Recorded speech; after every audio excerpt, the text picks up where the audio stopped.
Hey everyone, Aida Jacobs here. Been a while since my last video. I've been sick and been having computer problems and, pardon the hat, having a bad hair day. I'm not feeling the best today, so I'm going to try to get this video done while I still have the energy to do it. Hello again, welcome to my channel. I'm going to be doing a video in which I was actually tagged. Never actually been tagged before, so yay! This will be fun.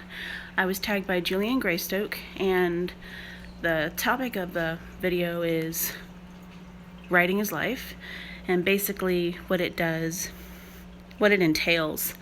Sorry, I'm pulling it up on my tablet, which is currently being walked upon by my cat. Anyway, what the tag entails, basically it gets you to talk about not only your books, but also what you like to do when you're not writing.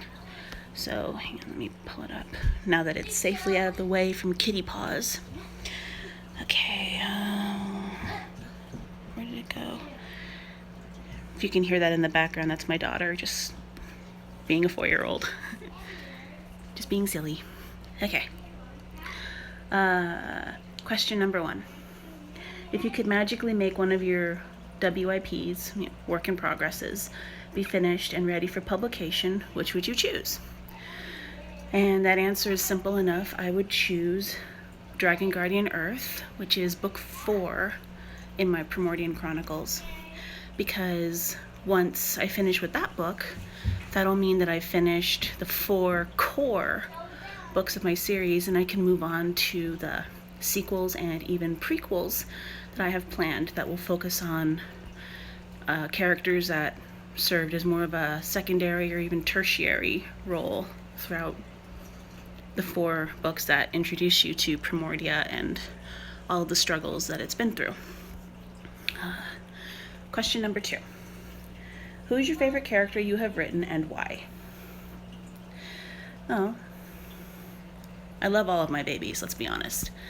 And as much as I love Marin, my protagonist, and as much as I wish I had even a tenth of her courage, I would have to say that the honor of being my favorite character would go to Duncan, because he is incredibly fun for me to write. He is the Joker, he is smartass, he is sassy, he's a plucky comic relief. Yet all that aside, he often is the one to point out the obvious answer to things when nobody else is able to see it. You know, can't see the forest for the trees kind of a thing. He's sassy, he's sarcastic, and yet he's also one of the most loyal, golden-hearted people you'll ever meet. Whether he's being a sweet and attentive significant other, or a smartass BFF, or a badass assassin, he is truly a wonderful and complex character, and I just love him to teeny tiny bits. Question number 3. What is the most terrible thing you have done to a character? If you've read my books, you will know that I have put all of my characters through the ringer at some point, especially Marin, my protagonist. I would have to say that, however, Athril is the one that I've really tortured the most. He's a dark elf that made his first appearance in Dragon Guardian Air, which is book 3 of my series, and he is essentially the personal punching bag of Naga, my antagonist. Pretty much since the day he was born, he has endured constant barrage of physical and emotional abuse and torment at Naga's hands, and I'm not going to go into too many details because spoilers. And what's probably the worst part of everything that he's endured, he is also forced to protect his tormentor, because in addition to being her favored victim, he's also her personal bodyguard. So yeah, he's forced to protect the woman that makes his life an absolute living hell. Why doesn't he just end it, you might ask? Well, glad you asked that. The reason he doesn't simply end it is because Naga is a necromancer. So Aethril knows that if he were to just end it, Naga would simply resurrect him and add him to her undead army. So even in death, he wouldn't get away from her. He would know no peace. Because, necromancers waste not, want not. Okay. Question number 4. What character or work are you most disappointed with or want to go back and rework? I would have to say Dragon Guardian Fire, which is book 1. Because I didn't really start getting down into the nitty-gritty of the lore for my books until after that book was published. It's the first book of the core 4 in my series, and it reads like a first book, because even after 14 years of tweaks and rewrites, I was still struggling to find my voice as an author. I always felt that it was just out of my reach. Like, my fingers were just barely brushing against it, and I wasn't able to truly grasp it until book 2, Dragon Guardian Water.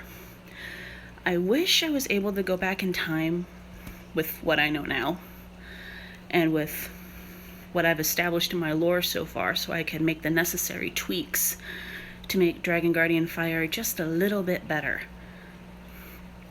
But at the same time, part of me wouldn't change a thing, because while it reads like a first book, it also serves as a reminder to me of just how much I've grown and how far I've come as a writer. I mean, if you read my books, you will notice a difference in the writing between Dragon Guardian Fire and the books that follow. Okay, let's see. Question number 5.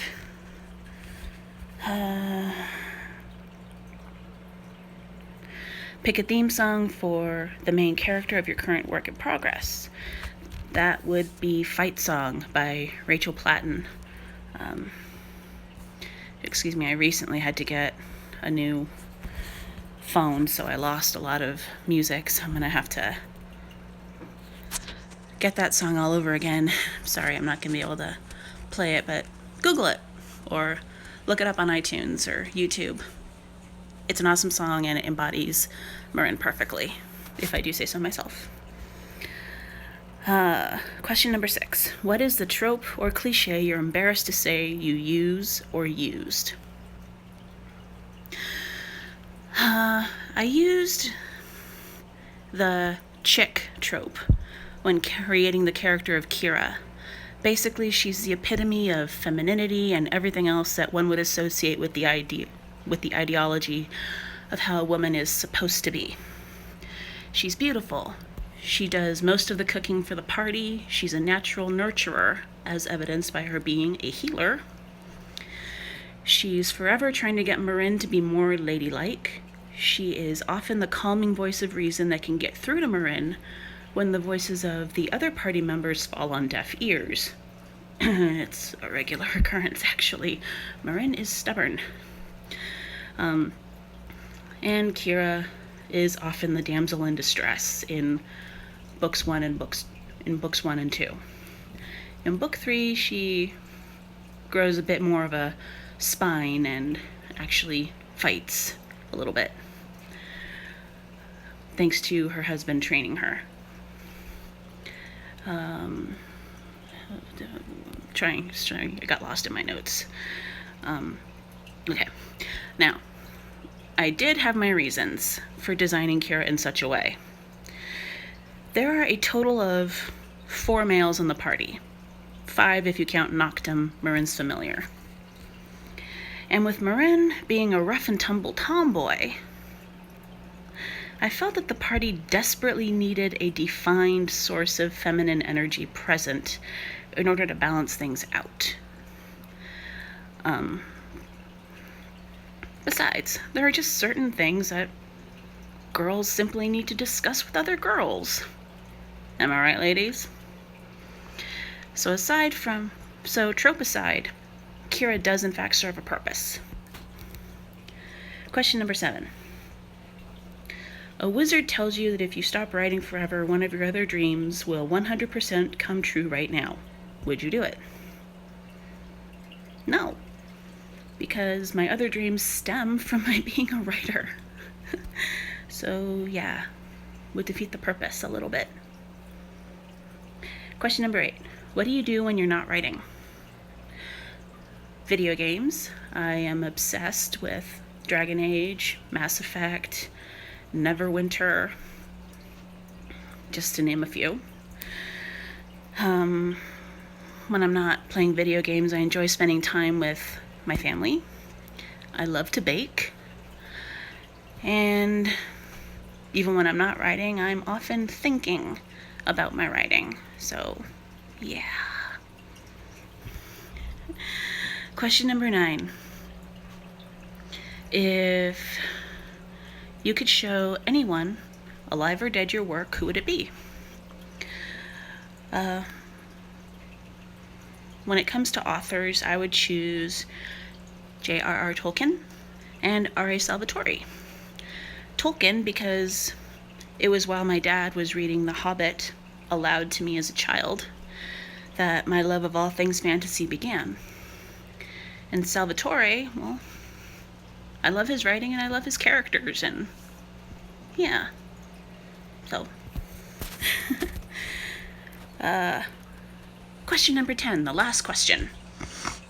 Sorry. What was the most stressful thing you have ever written? Or what is stressful for you to write? Battle and fight scenes.